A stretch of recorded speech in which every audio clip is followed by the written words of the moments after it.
Hello, beautiful people. I am TK, and I am your spiritual teacher for how to find happiness in the midst of chaos.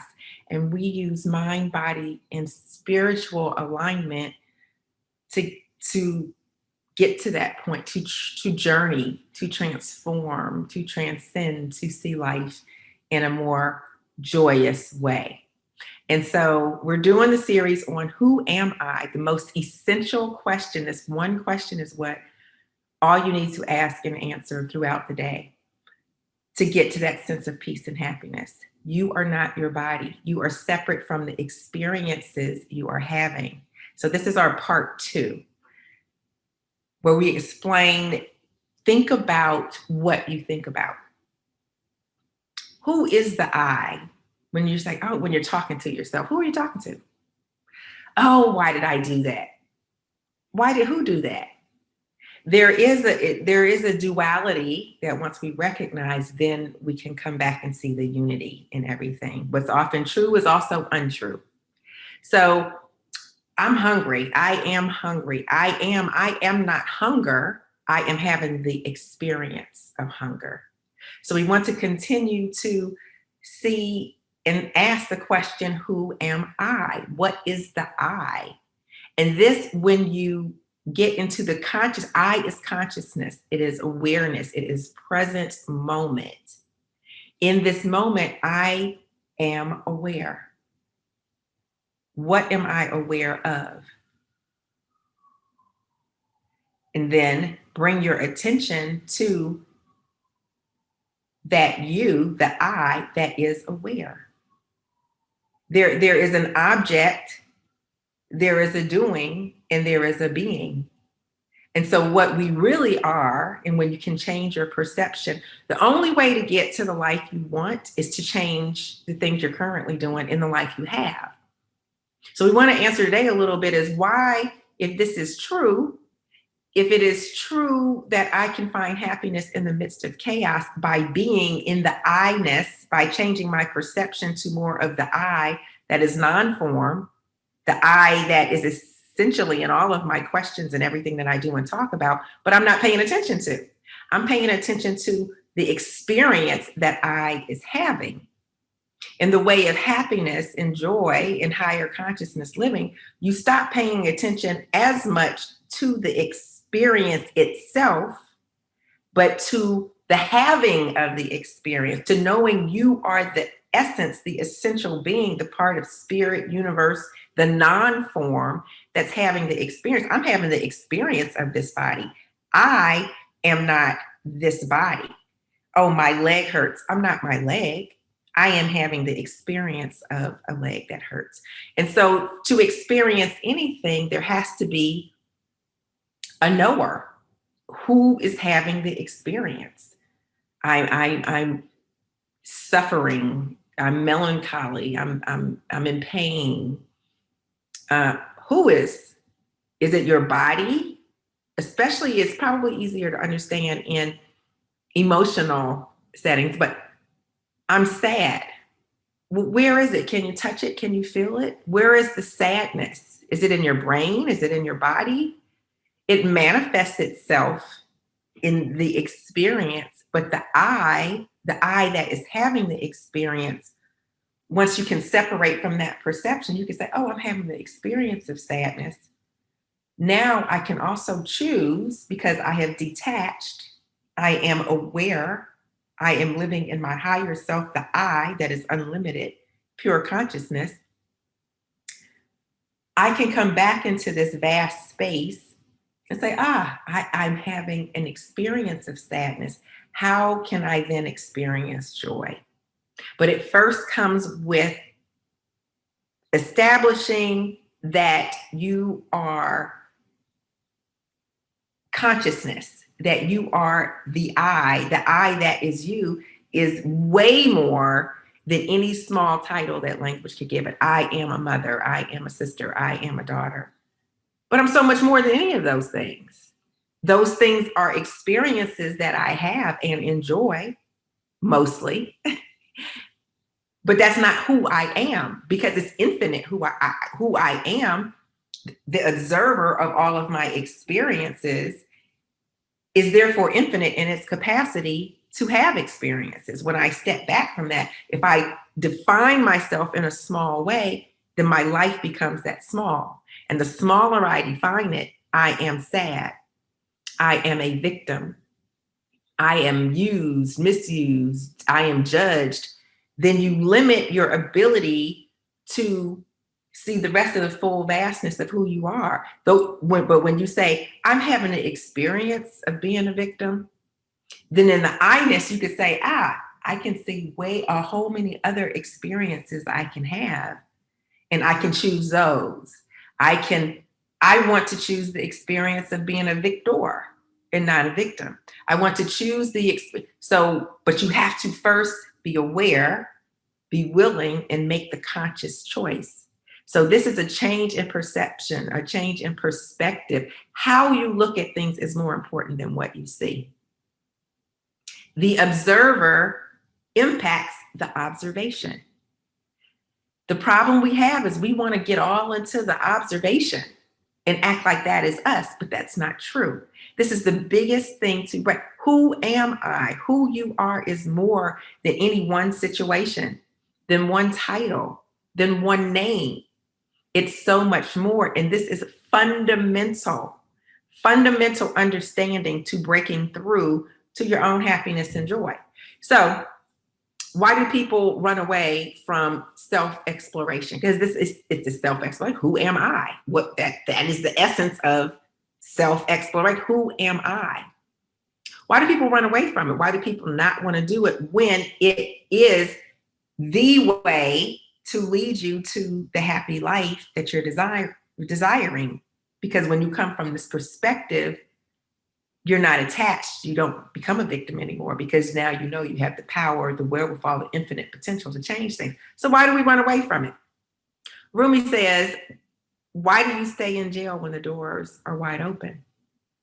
Because we're afraid. But we can break that. We're afraid of the unknown because we've been conditioned this way so long that if you were to start really talking about this to your friends and family and say, we're not really having this isn't me, this job isn't me, I'm having the experience of this job so I can pay bills or maybe feed my ego or what. But when you're feeding your ego, that's the next conversation. But this experience I'm having doesn't define the total of who I am. And when people get so into I am my money, I am my bank account, I am how much I make, then if they don't get promoted or if they lose their job or whatever, they're ready to jump off a building and kill themselves because they've identified the whole I amness of who they are with the material. But the I is not material. It's the observer of this materiality and the observer of non-material and of not. It observes this emotion. It observes it is aware of the sadness. It is aware of the happiness. It is aware of all potential choices and opportunities. So when we get into the awareness, this consciousness, this is the first place to be. Who am I? It is fundamental to all change, to going in the right direction. So stop being afraid to be different, because you will be different. The whole point is to grow. The whole point is to grow and to become more of yourself and to live into your purpose, and where all things are well. And if you don't want to grow, then you are necessarily by definition and in nature going in the opposite direction of where you want to go. And so this is how we stay stuck. You have to be willing to change. The life you have is getting in the way of the life you want. So you may be afraid, but that's not a reason not to move forward. Fear is necessary for courage to animate itself, because courage is doing things in the midst of fear. But the knowing that the doing of this is growth, is eye-opening, it's liberating, that there's joy, happiness, peace, prosperity on the other side. You have to go through it. But the easy way to go through it is when you separate it and say, oh, I'm just having this experience. This isn't who I am. I'm not a failure. I may not have reached the objectives I wanted in that place, but that doesn't make me a failure, because all these other, now that I see this, I can observe other things. I can observe other people's success. And when I give joy to that, then I'm able to feel really good about that. But when I'm only in my person, my body, my smallness, which is not the I, who am I? That's not who you are. So you have to shift your perspective to the who you are, and then you see the infinite possibilities. So stop running from being different. So yeah, your family, there's a small percentage of people today who can actually find happiness in the midst of everything, who can bounce back fast. But it's growing. It's a growing community. And you're probably in it right now if you're still with me on this. So how do you do more? It's like that lotus flower. How do you continue to blossom in this? Because when you get stuck, that's where it seems painful. You come back to, well, who am I? Who am I? This is one situation, and I am experiencing so many more things. So in the nature of consciousness, Rupert Spears is a spiritualist who I follow and learn from. He likes to use the definition or the example of a movie screen. The I that is you is the screen that the movie is on. You're not the story that's playing. You're not the tragic comedy, the love story, the murder mystery. You're not that. You're not the movie that is playing. You are the screen that is having the observation of this movie, which is pixels, which is screens or digital images in a series that's so fast. You can change the movie anytime. But if you believe you're the movie, you're getting caught up in the story. You are at the whim of the story writer, of the producer, the director, the actors.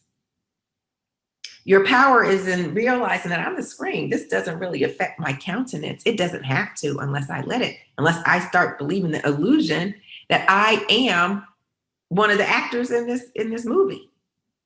No, I'm having the experience of watching the movie. I'm having the experience of watching my neighbors go in and out of their house out the window. I am not my neighbor. I am not even neighborhood watch. I am having the experience of living in this neighborhood. I am having the experience of being at home alone and being able to still talk to many, many people. The I of consciousness in my awareness can find joy in this.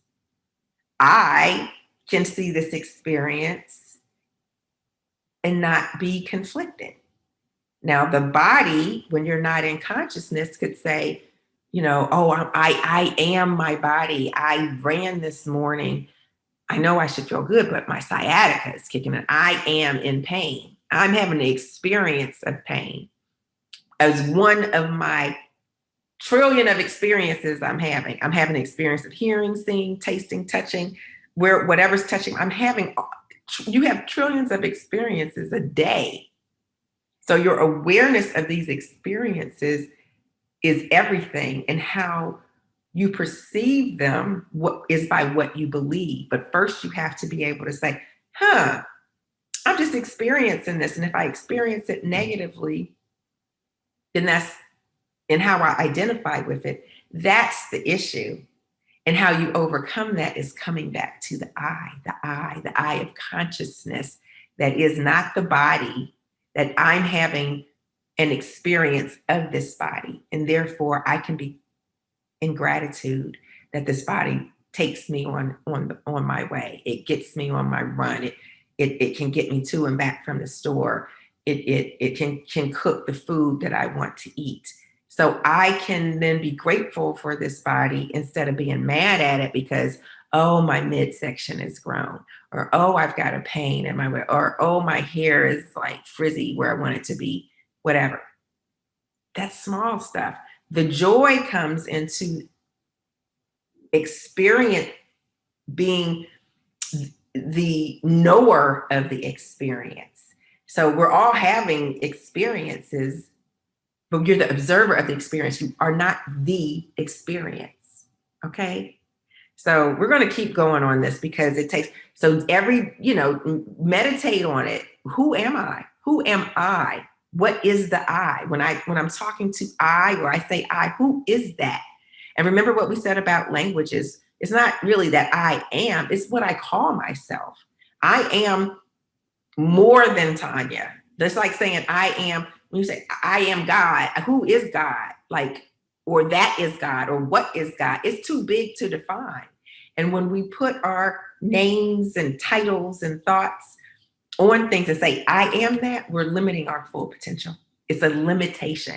And that's why when you get into conscious awareness and start to feel the essence and be in the essence of life as the way you experience life, you become much more bolder, much more courageous, much more happier, full of joy. Because the little stuff here and there where people try to find you and put you in a box can't work anymore. Okay?